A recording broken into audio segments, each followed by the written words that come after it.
Hello, ladies and gentlemen. Welcome to this quick 5-minute introduction to the USMCA trade agreement. My name is Donnie O'Brien, and I'll be your speaker this evening. A brief history of myself. I work for a biotech manufacturing company. I've been doing warehousing, transportation, and logistics for the past 6 years. I've helped develop and train two of our distribution centers, one being in the East Coast and the other being in the Midwest, to ensure the success of distribution to customers, along with the internal warehouse development.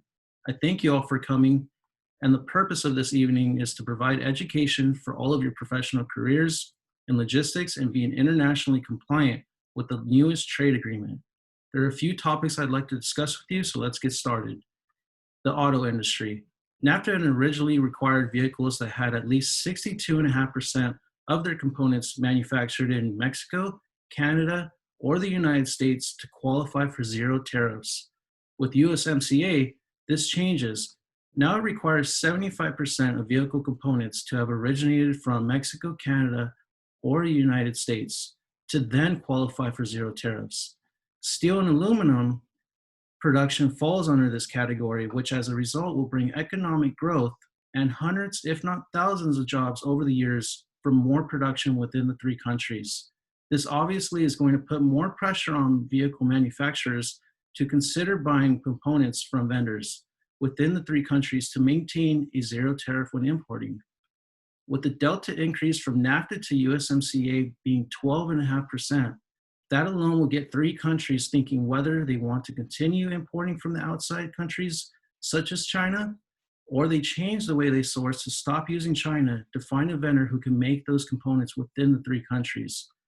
With COVID and the trade wars, this year has created many challenges for companies paying 25% in tariffs on a large scale of items. You also have your logistic professionals who have to deal with the continuous struggles of rerouting their containers on different vessels to ensure a timely delivery. COVID alone caused many disruptions for companies' supply chains, with port congestion trying to get their containers released, blank sailings, where vessels would cancel entire bookings and scheduled departures, an increase in ocean container prices due to the demand to import, and a production pause in Asia that put many companies of many countries in jeopardy of closure since they would import materials from Asia. At the end of the day, it's up to a company to decide whether they want to continue importing from Asia to make that analysis on the pros and cons of buying components within Mexico, Canada, or the United States. But this experience has taught many companies that we can't predict what may happen in the future of exports and imports from Asia. There's no telling when we'll see our next trade war, pandemic, or any other situation that could cause harm to imports overseas. Automotive employees will see a pay increase. Trade deal requires companies producing 40 to 45% of a vehicle's parts to be made in a factory that pays its workers at least $16 an hour. That's within all three countries. But I personally feel this was a tactic for the US to gain more companies from Mexico and Canada. Most companies will shop around due to cheap labor and taxes. Average wages for an automotive worker in Mexico is half than $16 an hour.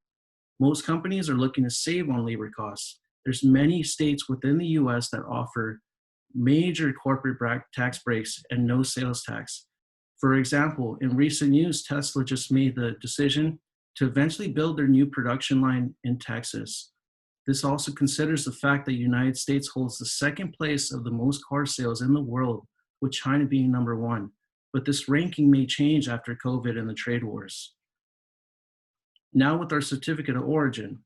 USMCA doesn't require a certificate of origin document stating the producer of goods. In recent years with NAFTA, this was a requirement and a separate document.